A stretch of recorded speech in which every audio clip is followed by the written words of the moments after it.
Hello dear friends, Arisa coaching classes में आप सभी का स्वागत है। जैसा कि हम यूजीसी नेट का प्रिपरेशन के लिए होम साइंस सब्जेक्ट पढ़ रहे हैं, उसका एक वीडियो हमने कंप्लीट कर लिया है। ये हमारा दूसरा वीडियो है।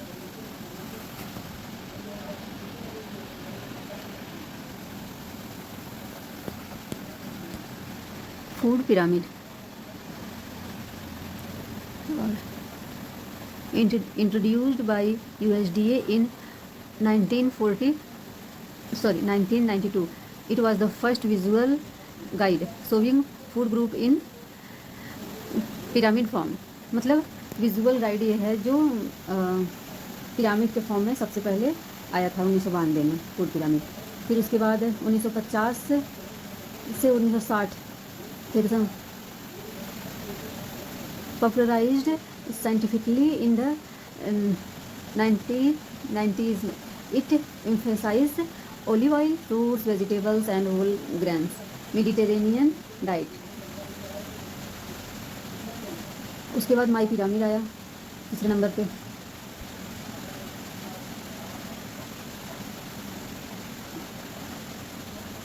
Introduced by USDA in 2005, it updated the food pyramid to include physical activity and personalize. चौथा माई प्लेट। माई प्लेट को कौन रिमूव किया था? नहीं सॉरी, माई पिरामिड को माई प्लेट रिमूव किया था। Introduced by Michelle Obama and USDA in 2011. It is a simple plate model focusing on portion control. Portion control पे कितना पोर्शन ये लेना है, ये खाना है, पीछे हम लोग दिखाए थे आपको। तो पहले नंबर मेडिटेरेनियन सी आएगा, डाइट आएगा, फिर फूड पिरामिड दूसरे पे, फिर तीसरे पे माई पिरामिड और फिर माई प्लेट। ये फूड गाइड।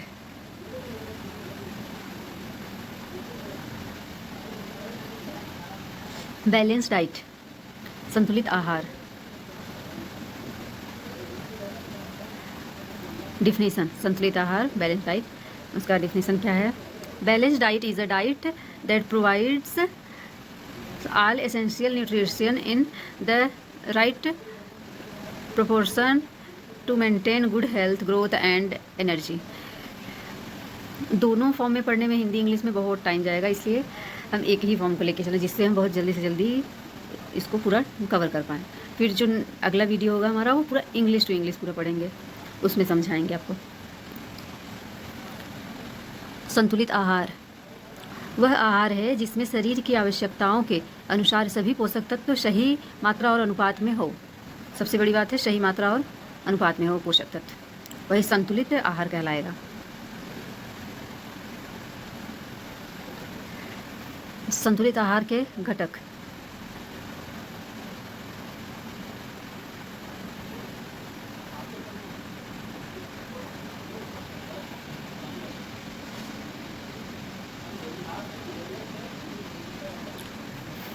संतुलित आहार के घटक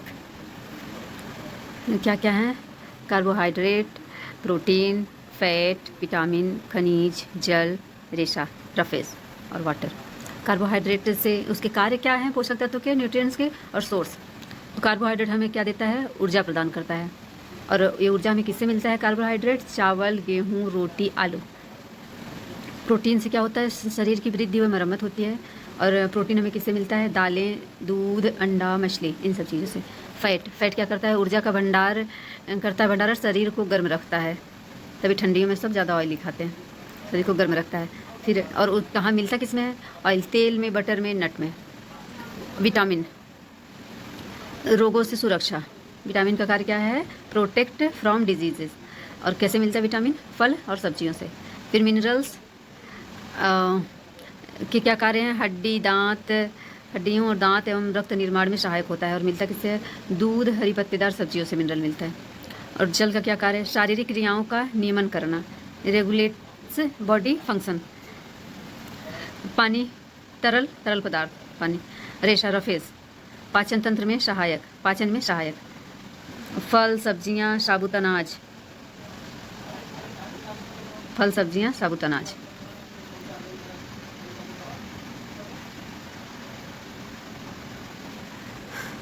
मुख्य आहार,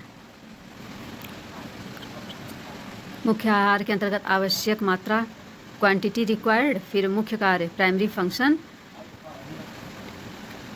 मुख्य आधार, सॉरी क्राइटेरिया की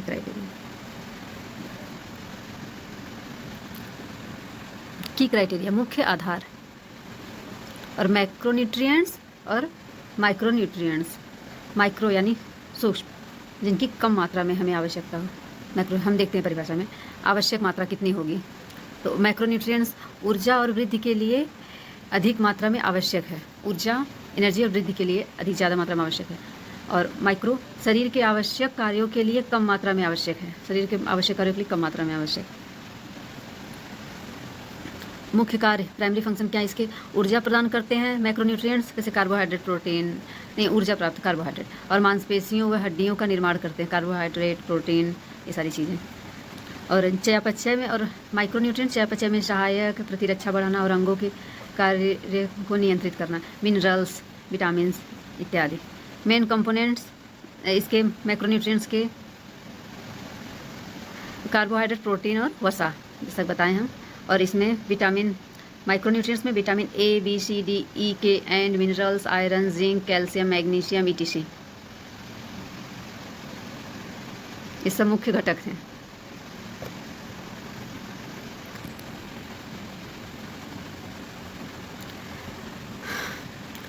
ऊर्जा प्रदान करना, एनर्जी कंट्रीब्यूशन, कैलोरी प्रदान करते हैं। मैक्रोन्यूट्रिएंट्स क्या करते हैं, कैलोरी, दैनिक कार्यों के लिए ऊर्जा देते हैं। और माइक्रोन्यूट्रिएंट्स में सीधे ऊर्जा नहीं देते हैं, पर ऊर्जा के उपयोग में मदद करते हैं। फॉर एग्जांपल, जैसे हम दाल बना रहे हैं, चावल, तो वो मैक्रोन्यूट्रिएंट्स हो गया, और जो उसमें हम नमक डाल रहे हैं वो मिनरल्स हो गया, मतलब बहुत थोड़ा सा हो गया, लेकिन उसका उपयोग है ना, उसमें सहायता कर रहे हैं। ऐसे सोर्स क्या क्या है, अनाज, दालें, दूध, अंडा, मांस, मेवे, तेल।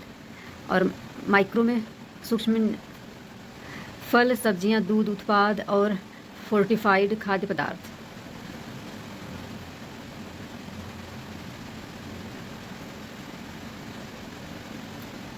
मैक्रोन्यूट्रिएंट्स यही जो नीचे दिखाया गया था, कार्बोज, प्रोटीन, फैट, और फिर माइक्रो, विटामिन, मिनरल्स इत्यादि।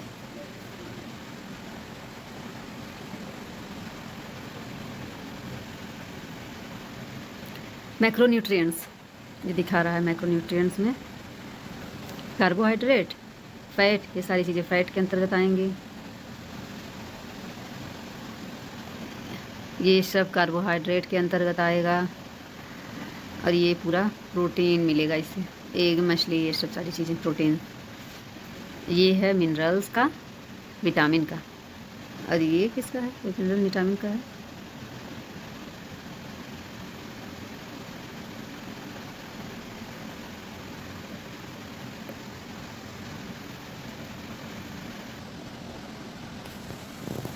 कार्बोहाइड्रेट, अब माइक्रोन्यूट्रिएंट्स पढ़ने के बाद मैक्रो में कार्बोहाइड्रेट आएगा, तो कार्बोहाइड्रेट को पहले पढ़ लेते हैं। कार्बोहाइड्रेट के इसको 4 भागों में बांटा गया है, मोनोसैकेराइड, डाइसैकेराइड, ऑलिगोसैकेराइड, पॉलीसैकेराइड। मोनो के अंतर्गत ग्लूकोज, फ्रक्टोज, ग्लैक्टोज, तो इसको शॉर्ट फॉर्म में GFG। और डाइसैकेराइड में मोनो मतलब एक होता है, डाई मतलब द्विबंध, और ओलिगो, पॉली में ढेर सारे, 5 से अधिक, और ये ओलिगो 3 से। तो डाइसैकेराइड में सुक्रोज आएगा, लैक्टोज और माल्टोज, तो इसको हम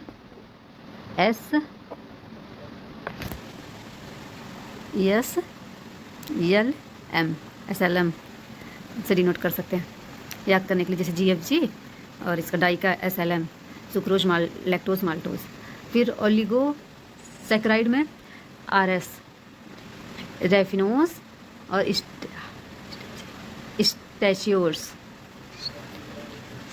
स्टैक्योज होगा। फिर पॉलीसैकेराइड में स्टार्च, ग्लाइकोजन, सेल्यूलोज, ये सेल्यूलोज। पॉली में बहुबंध होते हैं। मोनो को पढ़ते हैं।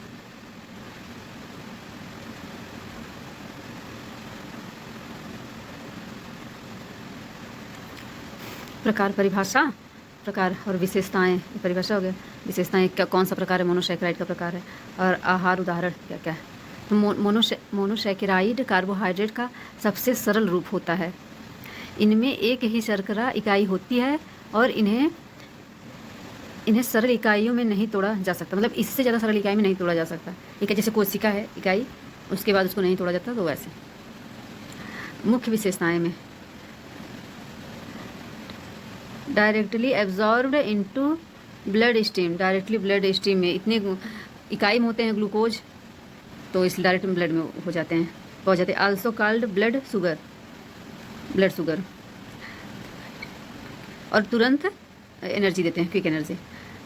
उदाहरण क्या क्या है, जैसे पीछे बता चुके हैं, ग्लूकोज, फ्रक्टोज, ग्लैक्टोज।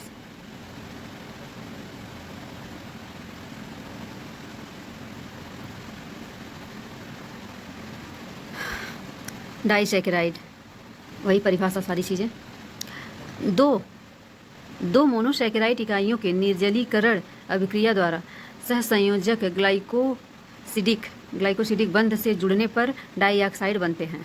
कैसे बनते हैं? दो मोनोसैकेराइड इकाइयों के निर्जलीकरण अभिक्रिया द्वारा सहसंयोजक ग्लाइकोसिडिक बंध से जुड़ने पर डाइसैकेराइड बनते हैं। विशेषताएं: hydrolysed into 2 monosaccharides, sweet in taste, soluble in water, खाने में मीठे होते हैं, स्वाद में, और पानी में घुलनशील।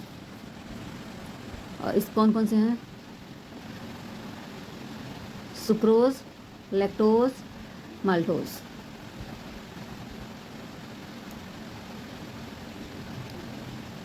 ओलिगोसैकेराइड्स, ये तीसरा वाला है ना, ओलिगोसैकेराइड। ओलिगोसैकेराइड 2 से 10 मोनोसैकेराइड, अच्छा ओलिगोसैकेराइड 2 से 10 मोनोसैकेराइड को लेकर इकाइयों से, जैसे 2 से 10 ग्लूकोज मिलेगा तब जाके अरे ओलिगोसैकेराइड बनेगा। इकाइयों में से बने होते हैं और हाइड्रोलाइसिस द्वारा सरल इकाइयों में टूट सकते हैं। यूजली नॉट स्वीट नहीं होते हैं। Act as prebiotic, partially digestible, थोड़े हद तक डाइजेस्टेबल होते हैं। रेफिनोज होता है इसका एग्जाम्पल, स्टार्क्योज।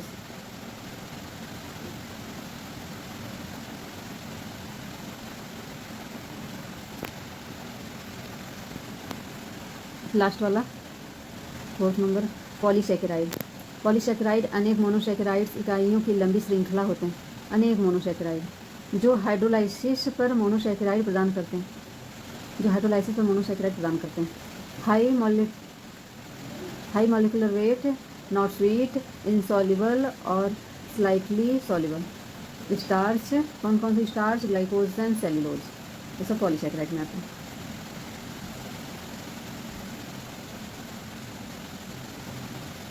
कार्बोहाइड्रेट के स्रोत, मोनोसैकेराइड मिलेगा कहाँ से? आहार स्रोत कार्बोहाइड्रेट के, मोनोसैकेराइड में से तीनों के प्रकार में से कौन सा कहाँ मिलेगा? ग्लूकोज मिलेगा हमें, मोनोसैकेराइड जो है। अंगूर से, शहद से, कॉर्न सिरप से रक्त में ग्लूकोज पाया जाता है। और फ्रक्टोज कहाँ से मिलेगा? शहद से, फल से, फलों के रस से। ग्लैक्टोज मिलेगा दूध से और दूध उत्पाद, लैक्टोज का भाग है ग्लैक्टोज।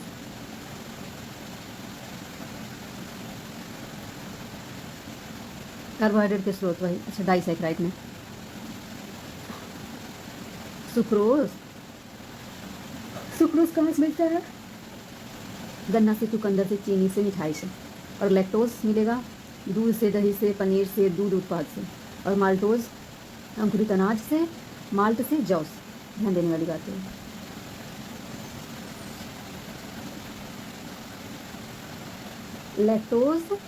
लैक्टोज है डाइसैकेराइड और ग्लैक्टोज है मोनोसैकेराइड। एल है D, okay, L equal D और जी इक्वल एम। गुड मॉर्निंग से जी इक्वल एम, मतलब ग्लैक्टोज का मोनोसैकेराइड से हो गया।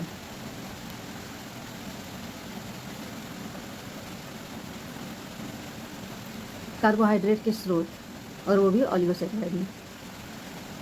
रेफिनोज कहाँ कहाँ पाया जाता है? दाल में, पत्ता गोभी में, ब्रोकली में, साबुत अनाज में। और स्टाचियोस राजमा में, मसूर में, मटर में, सोयाबीन में। कार्बोहाइड्रेट फिर पॉलीसैकेराइड कहाँ मिलता है? Polysaccharide, starch, glycogen, cellulose. तो स्टार्च किन किन चीज़ों पाया जाता है? चावल, गेहूँ, आलू, मक्का, अनाज। और ग्लाइकोजन पशु आहार में, यकृत में, मांस में, समुद्री भोजन में।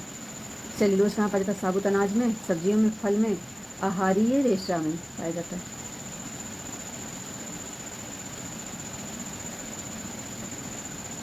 खाने से संबंधित विकार, ईटिंग डिसऑर्डर।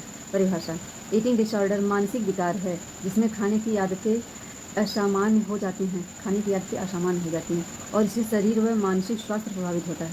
शरीर और मानसिक स्वास्थ्य दोनों प्रभावित होता है। ईटिंग डिसऑर्डर मानसिक विकार, खाने की आदतें असामान्य हो जाती हैं। तो ऐसा किसी को है, लेक्चर आपको सुधार लीजिए।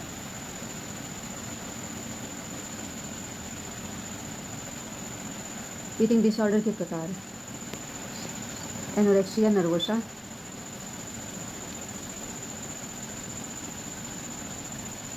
नर्वोसा, पहला, वजन बढ़ने के डर से भोजन का अत्यधिक त्याग, कि वजन ज़्यादा हो जाएगा इसलिए भोजन का त्याग कर देती हैं लड़कियाँ 0 फिगर मेंटेन करने के लिए। बुलिमिया नर्वोसा, अत्यधिक भोजन के बाद उल्टी या जुलाब का प्रयोग।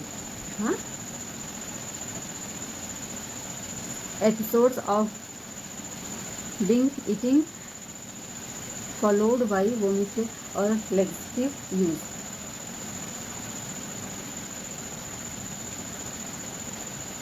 बिंग ईट डिसऑर्डर,